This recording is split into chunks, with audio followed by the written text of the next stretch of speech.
This is showing off what can be done in gdevelop. Gdevelop in space. You can drop assets in here pretty fast. A lot of this was done in just about 3 days, and then I spent about another week or two fine-tuning things. This is an early stage project, but often the early stage is most exciting because you start to see results very fast, but then it slows down a lot. It becomes very slow when you have to do the 3D animation, and you say, oh, that item has a little glitch. You spend a while like fixing the polygons or inverting. You have to your UVs might be inverted, so the polygon faces might be inverted. You have to fix that. There's a lot of little things. Right now I'm trying to practice with different projects.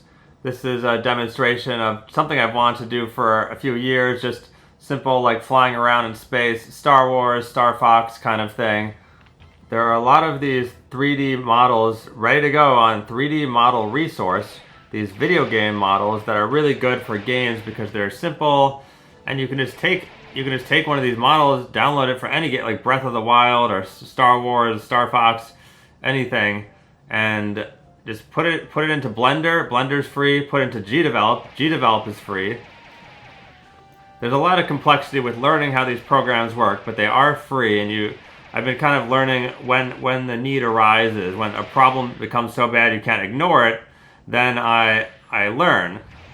I spent a while working on the planet Gravity, and it seemed simple in concept, where I do sort of this reversal where there are actually a lot of limitations in gdevelop where you can't do. Well, they have improved the collision things a little bit as of 6 months ago, but for a while I was doing round collision by using the attractive force that go distance by. You're this far away from something, and that's a 3D number because you have a radius, so it's like I'm this far away from a circle, but then I reverse it and I say instead of attracting me to the circle, it pushes me away, so I'm like adding a negative number. So when I get close to the planet, it's like attracting me to the planet with a negative number, so it's pushing me away, and that's how I create this.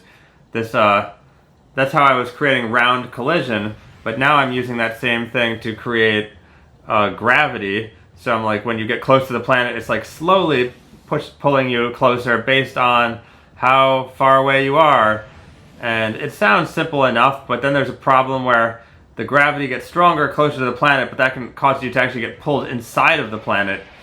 And they've updated their 3D collision so it's better, but you can actually just, it ends up creating sort of this hollow object effect, so I can just get pulled right through the planet, and it's sort of hollow, so I just get pulled into it. So you'll just like find yourself popping out on the inside of the planet. And I created all kinds of things to stop that from happening, but it's surprisingly complicated. Like you tried to create like a little safe zone where it's like, okay, right as you get to the edge of the planet, like gravity stops pulling on you. But then it just finds ways to go wrong, and that's kind of annoying because I'm still doing pretty basic stuff, but I thought Planet Gravity would be simple, and it was in some ways, but it does have some unexpected limits. So it works as sort of a fun thing, like, oh, I might accidentally crash into a planet. But I couldn't build an entire game on top of this planet and be like, oh, now this is like an actual planet with a city and people. Like it's too rough to really like walk on top of. And for walking a character on the planet, now I have to think about like their 3D angle orientation. And some guy, I think, in making games easy or enjoy making games on YouTube, had like an extension that could do 3D angles. gdevelop doesn't have a lot of the basic 3D angle information, but they actually have almost everything now. Originally, they didn't have like working 3D collision, and I remember some guy posted like this picture of like, okay, I have a character and he's going onto a mountain, but look, he went through the mountain. Like, how do I fix that?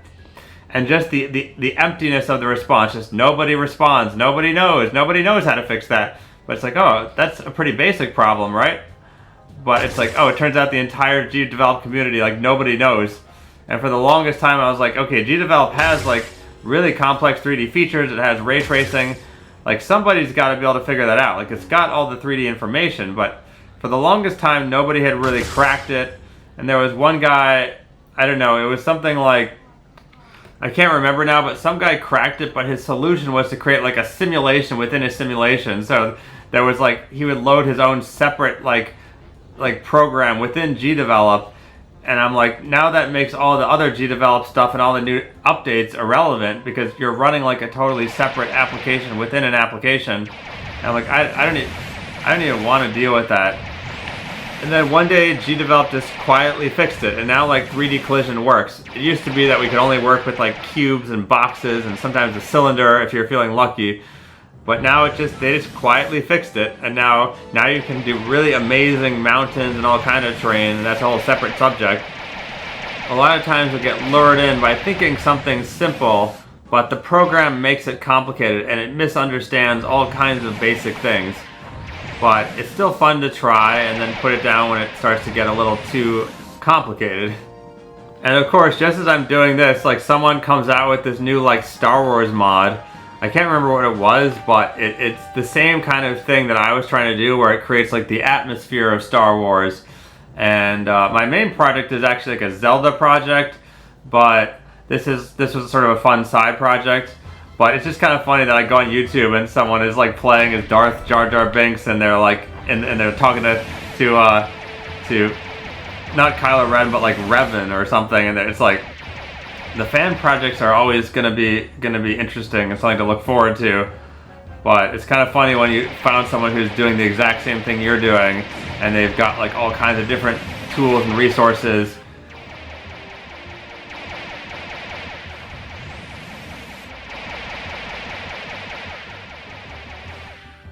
There are certain tricks that have fixed a lot of glitched characters, like going in Blender and selecting everything and then pressing merge by distance has solved so many rigging problems, because you have to rig all the characters. A lot of characters are missing rigs, or they have kind of glitchy rigs or whatever. It's not compatible with the free software that I prefer using, or whatever the common software is. So much stuff is available and fast to download, and then you can use it, you can base your own creations off this. You can use it as like a base of like, oh look, this is how they built a spaceship or a person or an alien. You can go to Sketchfab and find way more complicated models, and those models will be insanely complicated. About half of them are free to download. You could download like a realistic city from a realistic town from California or something. Just whatever, like anything, like insanely complicated realistic things. But the problem is that's just going to slow down your computer, and it's going to slow down your game. But you can have fun with a little bit of that, or you can there are ways of, you can actually just go like, it's something like mesh unsubdivide, and just, Google won't direct you to this. A lot of people won't tell you about this, but there is something in the file menu where you can just select all the vertices and go unsubdivide, and that will get rid of all like the extra geometry and turn it more anything from like less geometry to a retro style. You can just keep taking out the geometry, but for some reason people are going to tell you, oh, that's impossible, or that's like really complicated. Sometimes there are simple ways of doing things, and they just get lost in the sauce or whatever, like, but there are simple solutions, but it's not always available. Like quads to tris. gdevelop requires that you export all your models and all your characters and whatever spaceships or whatever into a GLB format before you put them in the game. And I thought it was OBJ. I was trying to do OBJ for a long time. It's like, oh, it's GLB is what it wants. So now I've got like all these GLBs, everything's converted to GLB. But that will actually change the mesh. It will change the structure and convert all the quadrilaterals, all the squares that make up this 3D shape will be converted into triangles, which is fine. Triangles look okay, but triangles aren't necessary if it's actually doubling the geometry almost. If it's cutting all the squares in half and turning every square into 2 triangles, it just doesn't need to be doing that. So I like to take them and convert them back into squares, square geometry, just to reduce the number of faces, because it saves data. So it's just like they decided like, oh, let's have a GLB as all triangles for some reason. That's whatever. But then then you're getting a little more data. Like that's another megabyte or another 10 megabytes on every character. So I just when I go back and edit them, I always like it's one of those things where they won't tell you, but if you search around the internet long enough, it's like, oh, all you have to do is press like select the vertices and press, or it's Control J, or like it's like Window J, and then that will convert it into quadrilateral. It'll convert triangles to quads. But it's nice you can just ask on the internet over and over again. People will be like, oh, well, that's complicated, or it can't be done, or it just gets lost in all these more complicated things people are trying to do, and you're just trying to do the basic stuff.